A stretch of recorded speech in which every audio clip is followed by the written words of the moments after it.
우리가 사는 이 세상을 만드는데 아주 결정적인 역할을 한 사람이 있습니다. 근데 사실 그가 정확히 어떤 사람인지는 잘 알려져 있지 않죠. 바로 피터 틸입니다. 이번 시간에는 세상을 소유한 남자라고까지 불리는 피터 틸, 이 인물에 대해 한번 깊게 파헤쳐 보겠습니다. 자, 그럼 바로 본론으로 들어가 볼까요? 피터 틸이라는 인물을 이해하려면요, 이 아주 근본적인 모순부터 짚고 넘어가야 합니다. 대체 이 사람은 뭘까요? 개인의 자유를 그 무엇보다 중요하게 생각하는 뭐랄까, 자유지상주의의 아이콘? 아니면 모든 걸 통제하려는 권위주의적인 거물일까요? 그의 가장 유명한 두 회사를 보면 이 모순이 정말 극명하게 드러납니다. 한쪽에는 페이팔이 있죠. 정부 없는 돈을 만들겠다는 꿈.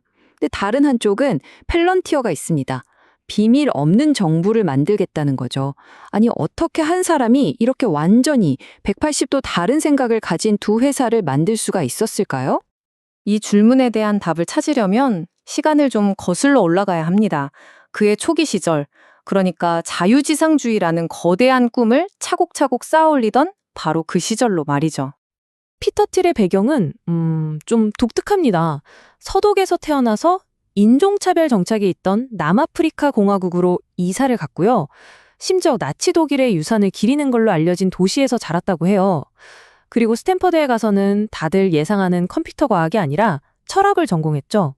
거기서 그치지 않고 당시 진보적인 분위기가 강했던 캠퍼스에 맞서서 보수적인 신문인 스탠퍼드 리뷰를 만들면서 일찍부터 자기 목소리를 냈습니다. 바로 이 말이 핵심입니다. 페이팔은 그냥 돈을 쉽게 보내는 서비스가 아니었어요. 틸에게 페이팔은 훨씬 더 큰 그림, 그러니까 정부의 통제에서 완전히 벗어난 새로운 세계 통화를 만드는 일종의 지정학적 해방을 위한 도구였던 겁니다. 페이팔을 매각하고 나서 그는 실리콘밸리의 철학자 왕 같은 존재가 됩니다. 페이스북의 첫 외부 투자자였고요. 스페이스X, 에어비앤비, 스포티파이, 지금 우리가 아는 쟁쟁한 기업들의 아주 초창기에 투자를 했죠. 그의 투자 목록을 쭉 보면 일관된 목표가 보여요. 기술을 이용해서 낡은 중앙 권력을 무너뜨리고 개인의 자유를 최대한 넓히겠다는 거죠. 심지어 바다 위에 독립적인 도시국가를 만들겠다는 그런 시스테딩 연구소라는 프로젝트에도 돈을 댔습니다. 그런데 말입니다. 그의 이야기는 여기서 완전히 다른 방향으로 꺾입니다. 그토록 자유를 외치던 사람이 어떻게 권위주의 쪽으로 돌아서게 된 걸까요? 모든 걸 바꿔놓은 사건은 바로 9.11 테러였습니다. 이 끔찍한 사건으로 미국의 정보력이 얼마나 허술했는지가 드러났죠. 이때 틸은 기회를 봅니다. 페이팔에서 사기를 막기 위해 개발했던 기술을 정부의 감시 시스템에 쓸 수 있겠다고 생각한 거죠. 그래서 펠런티어를 공동 창업하고요. 곧이어 스트라우스의 순간이라는 글을 쓰는데 이게 그의 생각 변화를 아주 명확하게 보여줍니다.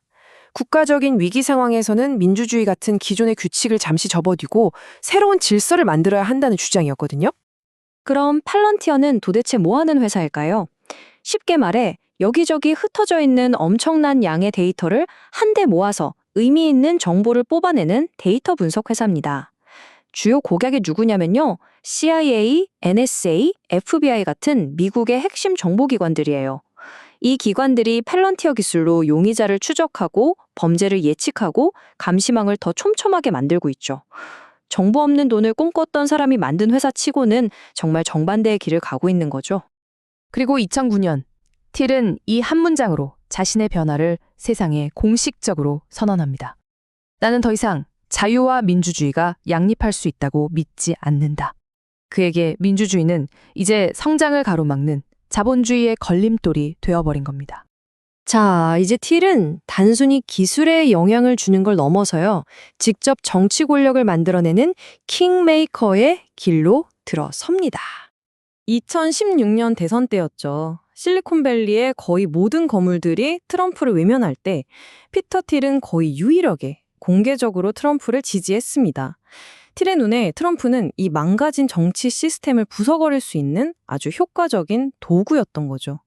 그러니까 민주주의로부터 자본주의를 구하기 위한 아주 전략적인 한 수였던 겁니다. 틸이 어떻게 정치인을 만들어내는지는 제이디 벤스의 사례를 보면 정말 선명하게 알 수 있습니다. 예일 로스쿨에서 한 틸의 연설에 감명받은 학생 벤스를 자기 회사로 데려와 키우고요. 그가 상원 의원에 출마하자 수백만 달러를 슈퍼팩에 쏟아부어 지원 사격을 합니다. 그리고 결정적으로 원래는 절대 트럼프는 안 된다고 했던 벤스가 트럼프의 지지를 받도록 뒤에서 다리를 놔주기까지 하죠. 자, 이 숫자 좀 보세요. 1,500만 달러. 이게 감이 잘 안 오시죠? 우리 돈으로 하면 거의 200억 원이에요.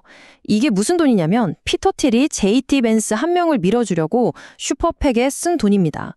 더 놀라운 건요. 이게 벤스 캠프가 직접 모금한 돈보다도 많다는 거예요. 말 그대로 한 사람의 정치 인생을 그냥 돈으로 찍어낸 거죠. 자, 이제 이야기의 마지막 부분입니다.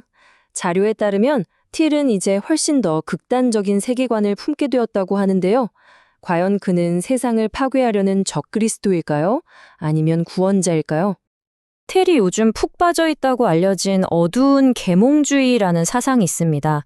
이게 뭐냐면 민주주의는 이제 끝났으니 폐지하고 국가를 마치 하나의 거대 기업처럼 운영하는 CEO 같은 절대 군주가 통치해야 한다는 아주 급진적인 반민주주의 운동입니다. 그리고 최근에는 저그리스도라는 주제로 비밀 강연을 하고 다닌다는 이야기도 있습니다. 그의 주장은 이렇습니다.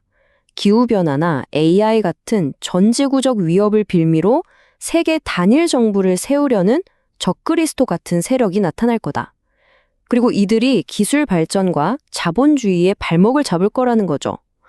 심지어 국제금융기구나 자선단체 같은 것들도 다 그들의 도구라고 경고합니다. 이 모든 걸 듣고 나니 우리는 마지막으로 이 질문과 마주하게 됩니다. 한 억만장자가 세상을 구하려면 먼저 세상을 파괴해야 한다고 믿게 된다면 그 다음엔 과연 무슨 일이 벌어질까요? 피터 틸의 이야기는 단순히 한 사람의 성공 스토리가 아니라 지금 이 시대의 기술과 돈 그리고 이념이 우리를 어떤 미래로 끌고 가고 있는지에 대한 아주 무겁고 또 중요한 질문을 던지고 있습니다.